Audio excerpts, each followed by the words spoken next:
Chapitre 45. 5 ou 6 ans s'étaient écoulés depuis les événements que nous venons de raconter. J'avais quitté Villers-Cotterêts et j'y revenais pour passer quelques jours près de ma bonne mère. C'était au mois de décembre et la terre était toute couverte de neige. Ma mère embrassée et réembrassée, je courus droit chez monsieur de Violaine. « Ah, te voilà, garçon, dit-il, tu arrives bien. Chasse au loup, n'est-ce pas ? Justement. J'y pensais en voyant la neige et je suis enchanté de ne m'être pas trompé dans ma prévision. Oui, on a eu connaissance de 3 ou 4 de ces messieurs dans la forêt, et comme il y en a 2 sur la garderie de Choron, je lui ai fait passer aujourd'hui l'ordre de les détourner cette nuit en le prévenant que nous serions chez lui demain matin à 7 heures. À la Maisonneuve, toujours.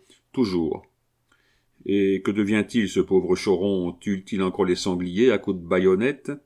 Oh, les sangliers sont exterminés depuis le premier jusqu'au dernier. Je crois qu'il n'en reste plus un seul dans la forêt. Il les a tous passés en revue. Et leur mort l'a-t-elle consolé? Ma foi non, tu le verras. Le pauvre diable est plus triste et plus sombre que jamais. Il est bien changé. J'ai cependant fait avoir une pension à la veuve de Berthelin, mais rien ne peut le guérir de son chagrin, il est mordu au cœur. Ajoute à cela qu'il est plus jaloux que jamais, et toujours aussi injustement, c'est-à-dire que la pauvre petite femme est un ange. Alors c'est de la monomanie. Il n'en est pas moins un de vos bons gardes, n'est-ce pas? Excellent. Et il ne nous fera pas faire buisson creux demain. Je t'en réponds. C'est tout ce qu'il nous faut. Quant à sa folie, eh bien, remettons-nous-en au temps pour la guérir. Mais, garçon, j'ai bien peur au contraire que le temps ne fasse qu'empirer la chose, et à force de le lui entendre répéter, je commence à croire qu'il lui arrivera malheur. Vraiment, à ce point-là? Ma foi, oui. Au reste, j'ai fait ce que j'ai pu, et je n'aurai rien à me reprocher. Et les autres, comment vont-ils? À merveille. Mildet coupe toujours en 2 les écureuils à balles franches. Seulement, aujourd'hui, ce n'est plus lorsqu'il monte le long des arbres, c'est lorsqu'il saute d'un arbre à l'autre. Et son rival, Monia, le pauvre diable, tu sais ce qui lui est arrivé? Aurait-il été tué aussi par quelque neveu? L'hiver passé, à une chasse au loup, son fusil a crevé et lui a emporté la main gauche. Un pareil accident, un vieux chasseur comme lui, et comment diable cela s'est-il fait? Un jour qu'il sautait un fossé, le bout de son fusil s'est enterré, il ne s'en est pas aperçu, et privé d'air, le canon a crevé. Y a-t-il eu moyen de lui sauver une partie de la main? Pas un doigt. L'Écosse la lui a coupé à 1 pouce ou 2 du poignet. Alors il ne peut plus chasser? Oui, nous avons chassé hier dans les marais de Coyol, et sur 19 bécassines qu'il a tirées, il en a tué 17. C'est gentil, je souhaiterais à Bobino d'en faire autant de ses 2 mains. À propos, que devient-il? Bobino? Oui. Il a fait faire un sifflet pour ses chiens avec la queue de son sanglier, et il déclare qu'il n'aura de repos en ce monde et dans l'autre que lorsqu'il aura remis la main sur le reste de son animal. Alors, excepté le pauvre Choron, tout va bien. Parfaitement. Et vous dites que le rendez-vous est à 6 heures précises du matin au bout des grandes allées, afin que tout le monde soit à 7 heures à la Maisonneuve. On y sera. Et je quittai monsieur de Violaine pour aller saluer tous mes vieux amis, serrer la main aux uns, embrasser les autres, et leur souhaiter du bonheur à tous. Une des grandes joies de ce monde est d'être né dans une petite ville dont on connaît tous les habitants et dont chaque maison garde pour vous un souvenir. Je sais que c'est toujours une grande émotion pour moi que de retourner, même aujourd'hui, que 30 ans de travaux et de luttes ont passé sur mes jeunes années et en ont enlevé la fraîcheur veloutée, dans ce pauvre petit bourg, à peu près inconnu du reste du monde, et dans lequel j'ai tendu les bras au premier fantôme de la vie, fantôme au front ceint d'auréoles et couronné de fleurs. Une demi-lieue avant d'être arrivé, je descends de voiture, je marche sur le revers de la route, je compte les arbres. Je reconnais ceux aux branches desquels j'ai accroché mes cerfs-volants, logé mes flèches, déniché des nids. Il y en a au pied desquels je m'assieds et où, les yeux fermés, je me plonge dans quelque doux rêve qui me rajeunit de 20 ans. Il y en a que j'aime comme de vieux amis et devant lesquels je m'incline en passant. Il y en a d'autres qui ont été plantés depuis mon départ et devant lesquels je passe sans les regarder comme devant des indifférents ou des inconnus. Puis quand je rentre dans la ville, c'est bien autre chose. Le premier qui m'aperçoit jette un cri et accourt au seuil de sa maison, et à mesure que j'avance, chacun en fait autant. Puis, derrière moi, les habitants de la localité me saluent, parlent de moi, des aventures de ma jeunesse, de ma vie emportée loin d'eux, orageuse et tourmentée, et qui se fût écoulée calme et tranquille si, comme eux, je fusse resté dans la maison où je suis né. Et 10 minutes après mon arrivée est la nouvelle de la ville, et ce jour-là s'est faite dans mon cœur et dans 2 ou 3 000 autres cœurs en même temps. Partout, on a une patrie. À Paris seulement, on a une rue qui change de nom, qui change de forme, qui s'allonge ou se restreint selon le caprice du grand foyer. Quittez Paris 10 ans, et vous ne reconnaîtrez plus ni votre rue, ni votre maison. Je me promettais donc une grande fête à me retrouver le lendemain avec tous mes gardes. Cette fête commença à 6 heures du matin. Je revis mes vieilles figures avec du givre aux favoris, car ainsi que j'ai dit, il avait neigé la veille et il faisait horriblement froid. Nous échangeâmes force poignées de main, puis nous nous mîmes en route pour la maison neuve. Il ne faisait pas encore jour. Arrivé à un endroit appelé le Saut du Cerf, parce qu'un jour que le duc d'Orléans chassait dans la forêt, un cerf se lança par-dessus la route encaissée, en cet endroit entre 2 taillis. Arrivé, dis-je, au Saut du Cerf, nous vîmes que l'obscurité commençait à se dissiper.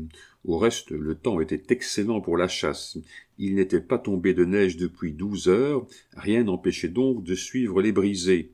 Les loups, si l'on avait pu les détourner, étaient à nous. Nous fîmes une demi-lieue encore et nous arrivâmes en vue du tournant où Choron avait l'habitude de nous attendre. Il n'y avait personne. Cette infraction à ses habitudes, chez un homme aussi ponctuel que l'était Choron, commençait à nous inquiéter. Nous doublâmes le pas et nous arrivâmes au tournant même, d'où l'on découvrait la maison neuve, distante d'1 kilomètre à peu près. Grâce au tapis de neige étendu sur la terre, tous les objets, même ceux qui se trouvaient à une distance assez éloignée, étaient devenus faciles à distinguer. Nous voyions la petite maison blanche, à moitié perdue dans les arbres. Nous voyions une légère colonne de fumée qui, s'échappant de la cheminée, montait en l'air.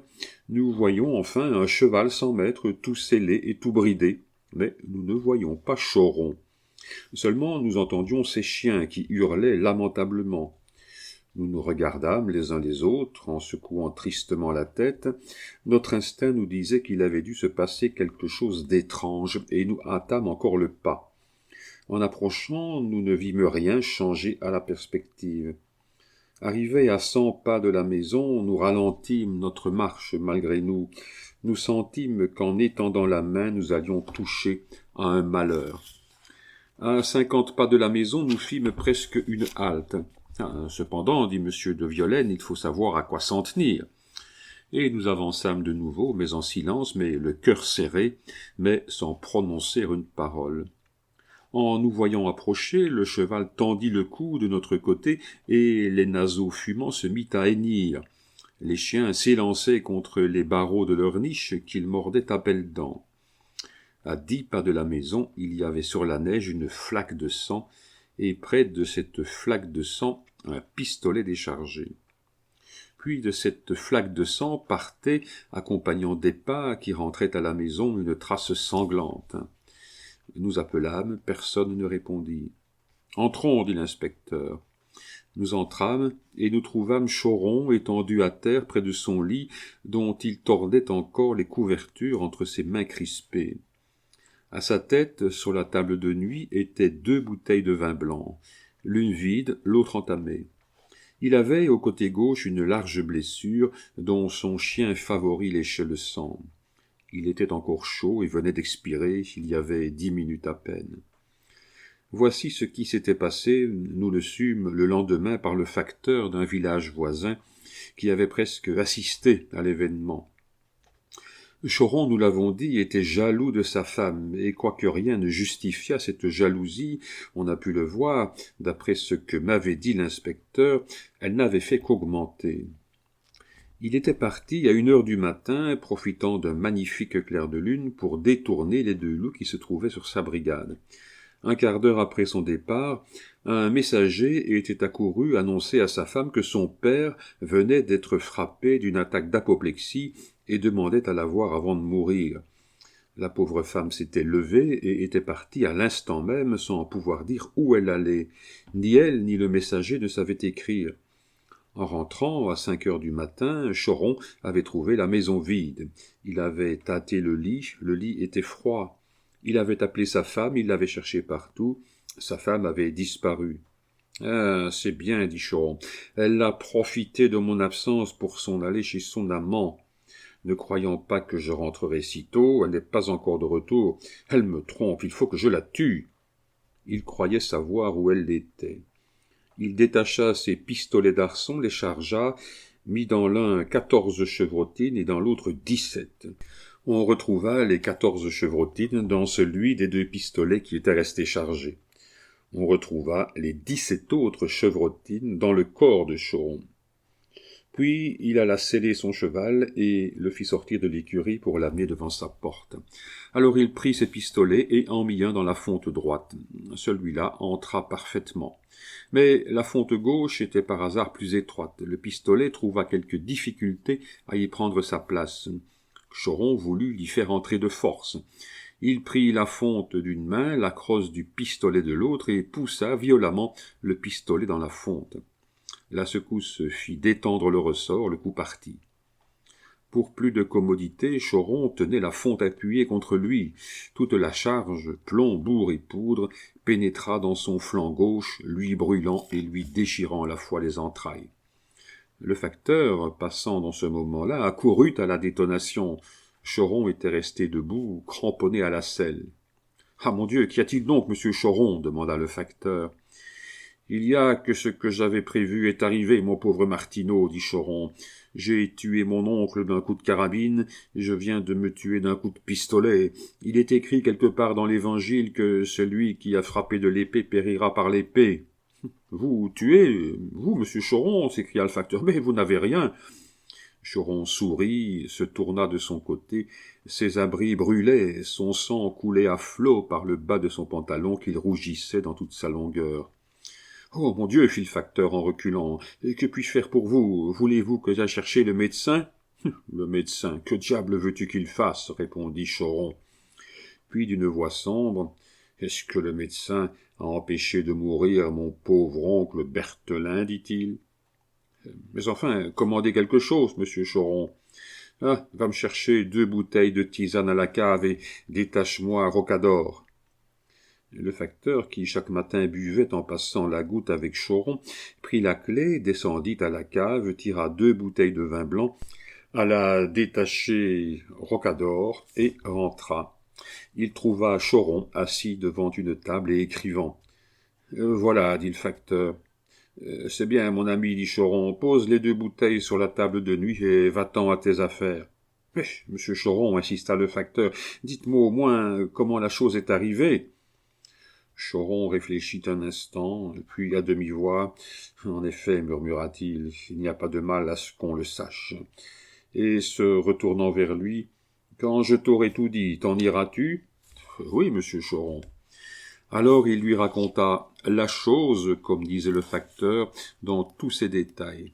« À présent que tu sais ce que tu voulais savoir, va-t'en. »« Vous le voulez donc ?»« Oui. »« Absolument, oui. » C'est bien alors, au revoir, adieu. Et le facteur était parti, espérant au fond que Choron était blessé moins dangereusement qu'il ne le disait, car comment, à la vue d'un tel sang-froid, d'une telle tranquillité, penser que l'homme qui les conserve est frappé à mort? Ce qui se passa après le départ du facteur, personne ne le sait. À cette lutte de l'homme contre la mort, agonie sombre et solitaire, personne n'a assisté. Seulement, selon toute probabilité, Choron avait bu ce qui manquait de vin dans les 2 bouteilles, puis il avait voulu monter sur son lit, mais alors les forces lui avaient fait défaut. Il était tombé à terre, se cramponnant aux couvertures, et était mort dans la position où nous venions de le retrouver. Un papier était sur la table, celui sur lequel le facteur, montant de la cave, l'avait vu écrivant. Sur ce papier, d'une main encore ferme, étaient tracées ces quelques lignes. « Mon inspecteur, vous trouverez un des loups dans le bois du Quesnoy, l'autre à décamper. Adieu, monsieur de Violaine, je vous avais bien dit qu'il m'arriverait malheur. Votre dévoué, Choron, garde-chef. » Ce que je disais tout à l'heure des petites villes, à propos des doux souvenirs, on peut le dire bien plus véritablement encore à propos des souvenirs terribles. Une pareille catastrophe arrivée dans le faubourg Saint-Martin, dans la rue Poissonnière ou sur la place du Palais-Royal, eût laissé une mémoire d'une semaine, de 15 jours, d'un mois tout au plus. Mais dans cette petite ville de Villers-Cotterêts, sur cette route qui conduit à Soissons et passe devant la maison funèbre sous ces belles arcades de verdure que font les chênes et les hêtres centenaires, et sous lesquelles les gardes cheminent d'un pas sans écho, et en se parlant tout bas, l'événement que je viens de raconter est encore présent comme au jour où il arriva, et chacun vous le raconterait comme je viens de vous le raconter. Hélas, pauvre Choron, quand j'entrais dans ta maison, quand je regardais pâlissant ces bouteilles à moitié vides, ton corps frissonnant, ce chien qui léchait ta plaie, j'étais loin de me douter que je serais un jour l'historien de ta vie ignorée et de ta mort sanglante.